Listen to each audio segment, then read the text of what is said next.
یہ کیا جانے وہاں بڑے کہ نیاز کی بوٹی میں اللہ نے کتنی طاقت رکھی ہے. کہتے ہیں ایک کوا نیاز کی بوٹی لے کے اڑا اور اس کے منہ سے قبرستان میں وہ بوٹی گر گئی. جب قبرستان میں گری ہے تو جتنے مردے تھے اللہ نے سب کی بخشش کر دی. ابھی نا ایک دن افطاری پہ 4-5 دن پہلے ایک صاحب مجھ سے ملے, بڑے مل رہے تھے, یہ وہ کہنے لگے بھائی میں گرین چینل ہوں, میں آپ کو نہیں مانتا لیکن بار بار آپ کے بیان سنتا ہوں. میں نے کہا چلو یار چینل ویلے چھوڑو, ابھی پکوڑے کھاؤ کیا تم. خیر اچھے عزت سے کہتے ہیں لیکن میں ایک فلاں مولوی کو سنتا تھا تو مجھے بڑا دھچکا لگا ہے. کہتے ہیں یار وہ کرامتوں کے واقعات بتاتے تھے, میں سنتا تھا. ایک دن انہوں نے ایسا کہا, میں نے کہا یہ کچھ زیادہ ہو گئی ہے. میں نے کہا کیا کہہ رہے؟ وہ بتا رہے ہیں کہ بھائی غوث اعظم کا دھوبی جب قبر میں گیا تو دھوبی سے فرشتوں نے آ کے سوال پوچھا. اب میں نے تو جو ان کے منہ سے سنا شاید الفاظ آگے پیچھے کر لوں. تو دھوبی نے جب ان سے آ کے سوال پوچھا من ربک, اور جو پوچھتے ہیں نا قبر میں, تو انہوں نے کہا تجھے پتہ نہیں ہے میں غوث اعظم کا دھوبی ہوں. یعنی تجھے کس سے پوچھ رہا ہے بھائی, تو کس قسم کی باتیں کر رہا ہے؟ تو فرشتہ بھی حیران ہے, ابھی یہ تو جواب ہی نہیں دے رہا, اور جواب ریفرنس کس کا دے رہا ہے؟ بھائی میں غوث اعظم کا دھوبی ہوں. تو پھر پوچھا غوث اعظم, اے ایمان والو اللہ سے ڈرو اور اللہ تک پہنچنے کا وسیلہ تلاش کرو. تو یہ لوگ کہتے ہیں دیکھو اللہ تو خود کہہ رہے ڈائریکٹ نہیں پہنچ سکتے, بیچ میں وسیلہ لانا پڑے گا. تو یہاں وسیلے کا جو مفسرین مطلب بیان کرتے ہیں صدیوں سے, وہ کیا ہے؟ وسیلے کا مطلب اللہ کا قرب حاصل کرنے کے لیے کچھ, جیسے آپ کسی سے محبت کا دعویٰ کرتے ہیں, وہ کہتا ہے بھائی اس کا تمہارے پاس کیا دلیل ہے کہ تم واقعی مجھ سے محبت کرتے ہو؟ تو آپ اپنا عمل پیش کرتے ہیں, عمل کو ذریعہ بناتے ہیں. تو یہاں قرآن کہہ رہا ہے اللہ تک پہنچنے کا وسیلہ یعنی عمل. تو عمل کا وسیلہ تو جائز ہے بھائی, بلکہ آگے قرآن کیا کہہ رہا ہے؟ وجاہدوا فی سبیلہ, اللہ کے راستے میں جہاد کرو. تو یہ جہاد ہے وسیلہ. سمجھ میں آ رہی بات؟ جیسے ہم اللہ سے دعا مانگتے ہیں, یہ دعا بھی ایک عمل ہے نا اللہ تک پہنچنے کا, تو یہ دعا بھی ایک درمیان وسیلہ کیوں بنا رہے ہو بھائی؟ یہ وسیلہ اور ہے اور آپ جس وسیلے کی بات کرتے ہو وہ اور ہے.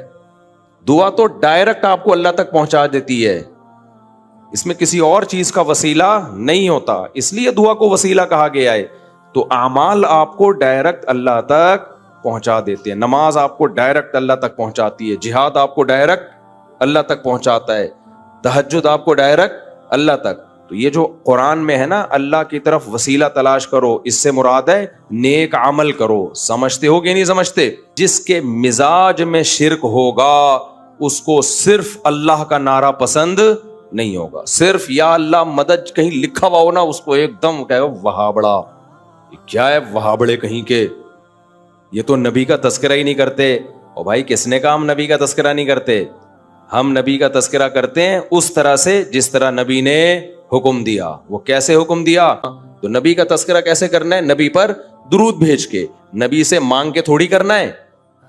قرآن نے بھی ہمیں بتایا کہ نبی کا تذکرہ کیسے ہوگا, جیسے قرآن کی آیت پڑھی, خود نبی نے بھی بتایا کہ میرا تذکرہ کیسے ہوگا. فرمایا جو مجھ پر ایک دفعہ درود بھیجتا ہے اللہ اس پر 10 رحمتیں نازل کرتے ہیں. تو اس طرح سے نبی کا تذکرہ ہوگا. آپ جس طرح سے تذکرہ کر رہے ہیں کہ نبی کو اللہ کے ساتھ شریک کر دیں مانگنے میں, جیسے اللہ سے مانگنا ایسے نبی سے مانگنا, یہ والا تذکرہ میرے بھائی اللہ کی نظر میں قبول نہیں ہے. عزت قلوب الذین لا یؤمنون بالآخرہ, اللہ کہتے ہیں جن کا آخرت پر ایمان نہیں, اللہ کا خوف ان کے دلوں سے نکل گیا. ان کے سامنے جب اکیلے اللہ کا ذکر کیا جاتا ہے, صرف اللہ یعنی توحید کے ساتھ, تو ان کے دل میں کیا پیدا ہوتی ہے؟ تنگی. ایک جگہ قرآن میں آتا ہے یکادون یسطون بالذین یتلون علیہم آیاتنا, ان کا دل کرتا ہے کہ جو آیتیں پڑھ رہا ہے اس پہ حملہ کر کے مار دیں اس کو. وہ ایک بدعتی مولوی وہاں بڑا کہتے ہیں یہ کیا جانے وہاں بڑے کہ نیاز کی بوٹی میں کتنی طاقت رکھی اللہ نے. یہ وہاں بڑوں کو کیا پتا, ہم نہیں مانتے نا نیاز ویاز کیا ہوتا ہے بھائی, سیدھا سیدھا صدقہ کرو اللہ کی رضا کے لیے, کسی کو بھی دے دو, چپکے سے دے دو. تو وہ اب سر لگا کے تقریر کر رہے تھے. میرے والد صاحب یہ قصہ سنایا کرتے تھے. میرے والد صاحب کی طبیعت میں بڑا مزاح تھا, حالانکہ بڑے روبدار آدمی, لیکن جب آپ ان سے گپ شپ لگاتے تو بڑے طبیعت میں مزاح. وہ واقعہ سناتے تھے گھر میں کہ ایک صاحب تقریر کر رہے تھے, ایک مولوی کہتا ہے یہ کیا جانے وہاں بڑے کہ نیاز کی بوٹی میں اللہ نے کتنی طاقت رکھی ہے. کہتے ہیں ایک کوا نیاز کی بوٹی لے کے اڑا اور اس کے منہ سے قبرستان میں وہ بوٹی گر گئی. جب قبرستان میں گری ہے تو جتنے مردے تھے اللہ نے سب کی بخشش کر دی. ابھی نا ایک دن افطاری پہ 4-5 دن پہلے ایک صاحب مجھ سے ملے, بڑے مل رہے تھے, یہ وہ کہنے لگے بھائی میں گرین چینل ہوں, میں آپ کو نہیں مانتا لیکن بار بار آپ کے بیان سنتا ہوں. میں نے کہا چلو یار چینل ویلے چھوڑو, ابھی پکوڑے کھاؤ کیا تم. خیر اچھے عزت سے کہتے ہیں لیکن میں ایک فلاں مولوی کو سنتا تھا تو مجھے بڑا دھچکا لگا ہے. کہتے ہیں یار وہ کرامتوں کے واقعات بتاتے تھے, میں سنتا تھا. ایک دن انہوں نے ایسا کہا, میں نے کہا یہ کچھ زیادہ ہو گئی ہے. کہتے ہیں میں نے کہا یہ کچھ زیادہ ہو گئی. میں نے کہا فار ایگزامپل. کہتے ہیں اس کے بعد سے مجھے تھوڑا جھٹکا لگا ہے. لیکن ہیں وہ اسی چینل میں, مطلب ان کا کسی خاص مولوی سے بدگمان ہو گئے وہ. میں نے کہا کیا کہہ رہے ہیں؟ وہ بتا رہے ہیں کہ بھائی غوث اعظم کا دھوبی جب قبر میں گیا تو دھوبی سے فرشتوں نے آ کے سوال پوچھا. اب میں نے تو جو ان کے منہ سے سنا شاید الفاظ آگے پیچھے کر لوں. تو دھوبی نے جب ان سے آ کے سوال پوچھا من ربک, اور جو پوچھتے ہیں نا قبر میں, تو انہوں نے کہا تجھے پتہ نہیں ہے میں غوث اعظم کا دھوبی ہوں. یعنی تجھے کس سے پوچھ رہا ہے بھائی, تو کس قسم کی باتیں کر رہا ہے؟ تو فرشتہ بھی حیران ہے, اب یہ تو جواب ہی نہیں دے رہا. اور جواب ریفرنس کس کا دے رہا ہے؟ بھائی میں غوث اعظم کا دھوبی ہوں. تو پھر پوچھا غوث اعظم کو سوالات پوچھ رہا ہے. تو جو میرے ساتھ افطاری میں پکوڑے کھا رہے تھے انہوں نے کہا کہ میں نے کہا یار یہ تھوڑی کیا ہو گئی ہے بھائی, زیادہ ہو. ہم ترکی کے میوزیم میں تھے نا, تو وہاں بڑی چیزیں, یہ حضرت فاطمہ کا کرتا ہے. میں نے کہا ہوگا بھائی ہوگا, ان کے پاس تو ایک ظاہر خلافت عثمانیہ رہی ہے, تو یہ فلانا ہے, یہ ڈمکانا ہے, یہ یوں ہے, یہ وہ ہے. میں سنتا رہا. ایک لاٹھی لٹکی ہوئی تھی. میں نے کہا یہ کیا؟ انہوں نے کہا یہ حضرت موسیٰ کی لاٹھی ہے. میں نے کہا یار تھوڑی زیادہ ہو گئی, تھوڑا سا کیا کر لو, یہ کچھ زیادہ ہو گئی. مجھے وہی لطیفہ یاد آیا کہ پاکستانی نے کہا ہمارے ہاں لوگ ناک سے کھانا کھاتے ہیں. کسی نے کہا بالکل ناک سے, انہوں نے کہا بس تھوڑا سا نیچے. تو مجھے خیال ہوا یہ لاٹھی حضرت موسیٰ کی, تو میں نے کہا تھوڑا سا کم کر لو, کچھ اور کہہ دو, امام ابو حنیفہ کی لاٹھی ہے, امام شافعی کی لاٹھی ہے, امام بخاری کی, تو کچھ سمجھ میں آ جائے گا. یہ تھوڑا سا کیا ہو گئی, زیادہ ہو. اچھا مزے کی بات اس میں یہ کہ جب مجھے تعارف کروایا گیا نا حضرت موسیٰ کی لاٹھی, میں سب چیزیں کہہ رہا تھا, اچھا ماشاءاللہ یہ فلانے کا ہے, یہ فلاں کا ہے, ویل ڈن.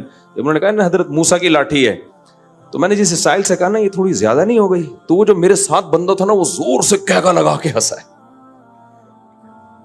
اس کہہ رہے مجھے ہنسی آپ کے اسٹائل پہ آئی ہے کہ جو آپ نے کہا نا یہ تھوڑی زیادہ. اللہ تعالیٰ کہتے ہیں کہ جب صرف ایک اللہ کا نام لیا جاتا ہے نا, صرف وہی, تو ان کو صرف کے لفظ سے چڑ ہے, اللہ سے چڑ بولو نہیں ہے. یہ کہتے ہیں صرف اللہ نہیں ہوگا بھائی, صرف اللہ نہیں ہوگا, کسی اور کو بھی ساتھ میں ملاؤ. تو ہم تو کہتے ہیں مدد صرف کس سے مانگی جائے گی؟ اللہ سے مانگی جائے گی. دوسری بات اللہ تعالیٰ نے انہی آیتوں میں فرمایا, آیت نمبر 42, اللہ یتوفی الانفس حین موتها والتی لم تمت فی منامها. جن لوگوں کو برزخی زندگی سمجھ میں نہیں آتی ان کو اللہ نے سمجھایا ہے ایک مثال سے. اللہ کہتے ہیں جب تم سوتے ہو, نیند میں جاتے ہو, تو تمہارا اس دنیا سے کنیکشن ختم. اس میں بھی اللہ تمہاری روح کو قبض کرتا ہے. کون کرتا ہے روح کو قبض؟ یہ تو سائنسدانوں نے سو کے دیکھ لیا تو ایمان لے آئے, نہیں دیکھا ہوتا تو سائنس نیند کو بھی نہیں کبھی مانتی کہ یہ بھی کوئی چیز ہے. ہم تو جو چیزیں دیکھ رہے ہیں ان کو ایکسپٹ کرتے چلے جا رہے ہیں. تو اب مر کے کسی نے دیکھا نہیں ہے اس لیے اس کا انکار کر دیتے ہیں. تو اللہ کہتے ہیں جیسے نیند میں تمہاری روح اللہ قبض کر لیتا ہے, تو ایسے ہی سوتے میں بھی تمہاری روح قبض ہوتی ہے. نہ نیند میں فنا ہوتے ہو نہ موت کے بعد فنا ہوتے ہو. سارا کھیل کس کا ہے؟ روح کا کھیل ہے یہ. فَيُمْسِكُ الَّتِي قَضَىٰ عَلَيْهَا الْمَوْتِ, جب ہمارا روح لوٹا دیتا ہے, مڑ جاتے ہیں. جس کو موت دینی ہوتی ہے اس کی روح کو روک لیتا ہے. کتنے لوگ سوتے میں مر جاتے ہیں نا, اس کی روح کو کھینچ لیتا ہے. تو یہ روح ہے, اور روح کو سائنس ایکسپلین نہیں کر سکتی. آپ کو پتا ہے کچھ چیزوں کو ایکسپلین کیا جا ہی نہیں سکتا, وہاں انسان ہتھیار ڈال دیتا ہے. جیسے آپ دماغ کو سمجھنے کی کوشش کریں گے تو سائنسدان یہ کہتے ہیں پاسبل ہی نہیں ہے, کیونکہ دماغ کو آپ سمجھیں گے دماغ سے ہی, تو اس کے لیے کوئی آپ کے دماغ سے اوپر کا دماغ ہوگا جو آپ کے دماغ کو پڑھے گا, پھر آپ سمجھ پائیں گے. اور اوپر کا دماغ اوپر سے مراد ہمارے مینٹل لیول سے اوپر کسی کا مینٹل لیول ہوگا تو وہ سمجھے گا, وہ اللہ ہی سمجھ سکتا ہے. ہم تو سوچیں گے اسی دماغ سے سوچیں گے نا, اور اس دماغ کی ایک لمٹ ہے, اس سے آگے وہ دماغ بڑھ نہیں سکتا, تو یہ پاسبل ہی نہیں ہے. سمجھتا ہو کہ نہیں سمجھتے ہو؟ تو اسی طرح سے روح کا بالکلیہ سمجھنا یہ کسی کے لیے ممکن ہے ہی نہیں, اور روح ہی حیات ہے. لہذا حیات کو حقیقی معنی میں سائنس ایکسپلین کر ہی نہیں سکتی. اللہ نے اس کو 2 لفظوں میں ایکسپلین کر دیا کہ اللہ کی کلمہ کن کی طاقت سے جو انسان میں زندگی پیدا ہوتی ہے, اس زندگی کا نام کیا ہے؟ حیات ہے. سمجھتے ہو کہ نہیں سمجھتے ہو؟ اسی سے یہ بھی پتا چل گیا کہ جناب, اب پھر وہی اختلافی مسئلے آ جاتے ہیں, ہم آ گئے تو ایک جلدی انہوں نے نمٹانے دو نا, یہ بھی اجماعی مسئلہ ہے نا حضرت عیسیٰ کی حیات. جناب پروفیسر غامدی صاحب کہتے ہیں کہ قرآن مجید میں آتا ہے یا عیسیٰ انی متوفیکا, اے عیسیٰ میں تجھے وفات دوں گا, ورافعک الیہ, اور میں تجھے اپنی طرف اٹھا لوں گا. تو غامدی صاحب کہتے ہیں دیکھو, وفات دوں گا کا مطلب تو موت دینا ہوتا ہے, اس کا مطلب اللہ نے عیسیٰ کو موت دی ہے نہیں ہوتا. موت کے معنی میں یہ لفظ استعمال ہوا تو ہے, لیکن اس کا اصل مقصد موت نہیں ہے. اگر موت ہوتا تو دیکھو, اللہ یتوفی الانفس, اللہ روحوں کو کھینچ لیتا ہے, حین موتہا, ان نفس کی موت کے وقت. اب یتوفا کا معنی اگر موت دینا ہوتا تو کیا مطلب اللہ روحوں کو موت دے دیتا ہے انسان کی موت کے وقت, یہ مطلب ہوتا؟ اللہ تو کہہ رہے ہیں جب تمہاری موت کا وقت آتا ہے میں روح کو یتوفا وصول کر لیتا ہوں. یہاں موت ترجمہ کسی بھی صورت میں ہوتا ہی بن ہی نہیں سکتا. دیکھو توفا کا لفظ نکلا ہے وفا سے, اردو میں وفا کسے کہتے ہیں؟ پورا چکا دینا, اسی کو کہتے ہیں نا وفا. یہ جو خشک موضوعات ہوتے ہیں میں ترنم سے اس لیے پڑھتا ہوں تاکہ سمجھ میں آ جائے آرام سے, پیچیدگی میں نہیں تھی. اس نے اس قربانی کا پورا بدلہ چکایا. وفا پورا کسی کو کوئی چیز دے دینا, اور توفا باب تفعل میں پورا وصول کر لینا. تو توفا کا اصل معنی عربی میں وصول کرنا ہے, موت دینا نہیں ہے. اگر باڈی روح کے ساتھ وصول کر لی تو اس کا مطلب کیا ہے؟ پورا جسم وصول کر لیا. اور اگر صرف روح وصول کی ہے, باڈی چھوڑ دی, تو صرف روح وصول کی ہے. سمجھتے ہو یہاں کیا اللہ فرما رہے ہیں؟ اللہ یتوفی الانفس, اللہ روحوں کو کھینچ لیتا ہے, وصول کر لیتا ہے, حین موتہا, اس نفس کی موت کے وقت. تو موت کے وقت اگر اللہ موت دیتا, روح کو موت دیتا, تو روح کو موت تھوڑی آتی ہے, پھر وصول کس چیز کو کیا ہے؟ سمجھتے ہو؟ تبھی آگے اللہ کہتے ہیں جس کو موت دینے کا ارادہ ہوتا ہے اس کی روح نہیں لوٹاتا, روک کے رکھ لیتا ہوں اپنے پاس. اور جس کو زندہ کرنا ہوتا ہے, جو روح لی تھی واپس, اس کو باڈی کو واپس کر دیتا ہوں. سمجھ میں آ رہا ہے؟ تو توفا کا اصل مطلب کیا ہوا؟ وصول کر لینا. ہاں موت کے معنی میں استعمال ہوا ہے, لیکن اصل مطلب اس کا وصول کرنا. تو اب میں آیت کا ترجمہ کرتا ہوں. اللہ کہہ رہے ہیں عیسیٰ علیہ السلام کو, یا عیسیٰ انی متوفیکا, اے عیسیٰ میں تجھے وصول کر لوں گا, ورافعک الیہ, اس کی صورت کیا ہوگی؟ کس طرح سے اللہ تو مجھے وصول کرے گا؟ رافعک الیہ, یہ عطف تفسیری ہے, آگے ڈیٹیل بیان کر رہا ہے یہ. واو, رافعک الیہ, میں تجھے اپنی طرف اٹھا لوں گا, پوری باڈی سمیت تجھے اٹھاؤں گا میں اپنی طرف, اس طرح سے میں تجھے وصول کروں گا. سمجھتے ہو کہ نہیں سمجھتے ہو؟ اس لیے غامدی صاحب نے اس آیت کے ترجمے میں ڈنڈی ماری ہے. سمجھتے ہو؟ تبھی میں کہتا ہوں اسلاف سے علم لوگے تو فائدے میں جاؤ گے, اس زمانے کے لوگوں سے پوچھو گے تو ضلوا واضلوا, خود بھی گمراہ ہوئے اور تمہیں بھی گمراہ کریں گے. تو یہ امت کا اجماعی عقیدہ ہے. حضرت عیسیٰ علیہ السلام پر موت واقع نہیں ہوئی ہے, اور حضرت عیسیٰ آسمانوں پہ زندہ ہیں. اور حدیث میں آتا ہے لا تجتمع امتی علی ضلالہ, میری امت گمراہی پہ جمع نہیں ہو سکتی. تو جب امت کا اجماعی عقیدہ ایک دفعہ بن گیا کہ حضرت عیسیٰ زندہ ہیں, تو اب اس سے انحراف کرنا کسی بھی دلیل کی بیس پہ جائز نہیں ہے. سمجھتے ہو کہ نہیں سمجھتے؟ آگے چلتے ہیں ہم. اللہ نے انسان سے ایک شکایت کی ہے, فَإِذَا مَسَّ الْإِنسَانَ ضُرٌّ دَعَانَا. اللہ کہتے ہیں جب انسان کو کوئی ٹینشن ہوتی ہے نا, گڑ گڑاتا ہے ہمارے سامنے. سارے نیک شریف شرفا قسم کے بنے ہوئے ہوتے ہیں. ثُمَّ إِذَا خَوَّلْنَاهُ نِعْمَةً مِنَّا, جب مصیبت دور کر کے ہم اسے خوشیاں دے دیتے ہیں.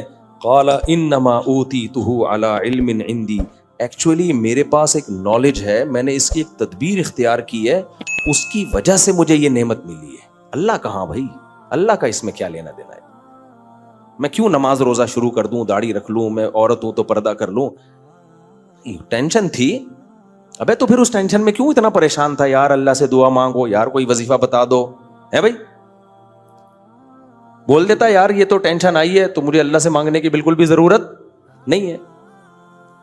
کیا ہوتا ہے دیکھو, بیمار ہوتے ہیں نا تو وظیفے بھی مانگ رہے ہیں, دعائیں بھی مانگ رہے ہیں, جھاڑ پھونک بھی کروا رہے ہیں, یہ بھی کر رہے ہیں, وہ بھی کر رہے ہیں, اور دل میں خیالات بھی آ رہے ہوتے ہیں, یار اللہ ٹھیک کر دے تو اب میں نماز پڑھوں گا انشاءاللہ. جب ٹھیک ہو جاتا ہے, ایکچولی اصل میں ڈاکٹر صحیح نہیں تھا جس سے میں کائنڈلی پہلے علاج کرا رہا تھا, غلط دوا دے دی تھی, اب صحیح دی. ابھی میں نا بہت عرصے بعد اتنا لمبا بیمار ہوا ہوں رمضان میں نا, ورنہ مجھے ہوتا ہے گلا خراب ہوا 2-4 دن میں ٹھیک, یہ بہت کوئی ڈاکٹر نے بتایا کہ وائرل پھیلا ہوا تھا, وہ اٹیک کیا تھا اس نے. میں حقیقت بتاؤں مایوس سا ہونے لگا تھا کہ میں ٹھیک ہونے والا, اتنا گلا میرا پک گیا تھا نا, اتنی اینٹی بایوٹک کوئی اثر نہیں. لیکن دن کے بعد تھڑاک سے وہ سارا علامتیں, گلا تو بیٹھا ہوا ہے, وہ تو ویسے ہی بیٹھا ہوا ہے نا, رمضان میں ویسے ہی گلا بیٹھا ہی رہتا ہے میرا. تو مجھے خیال ہوا دیکھو انسان مایوس ہو جاتا ہے. میں تو وصیتیں کرنے لگا تھا کہ بھائی اگر میں چلا گیا ہسپتال میں تو یہ وغیرہ وغیرہ نا. تو ٹھیک ہونے پر آتا ہے ایسے بھول جاتا ہے اور پھر ڈاکٹروں کے کھاتے میں ڈال دیتا ہے. ایکچولی اصل میں میڈیسن تھوڑی چینج کی, حالانکہ میڈیسن چینج کر کے بھی ٹھیک نہیں ہو رہے تھے, بغیر چینج کے بھی ٹھیک نہیں ہو رہے تھے. تو میں نہیں کہہ رہا کہ ڈاکٹر کا اس میں دخل نہیں ہوتا بھائی, ڈاکٹر کی دوا اگر آپ کو لگتی ہے تو اس میں بھی کس کے ارادے کا دخل ہوتا ہے؟ اللہ کے ارادے. کتنے لوگ ہیں اچھے بھلے تھے, ڈاکٹر کے پاس علاج کے لیے گئے, ٹیکا لگا کے بندہ ہی مار دیا ڈاکٹر نے. پھر ڈاکٹر آرام سے کہتے تھے ایکچولی سائیڈ افیکٹ.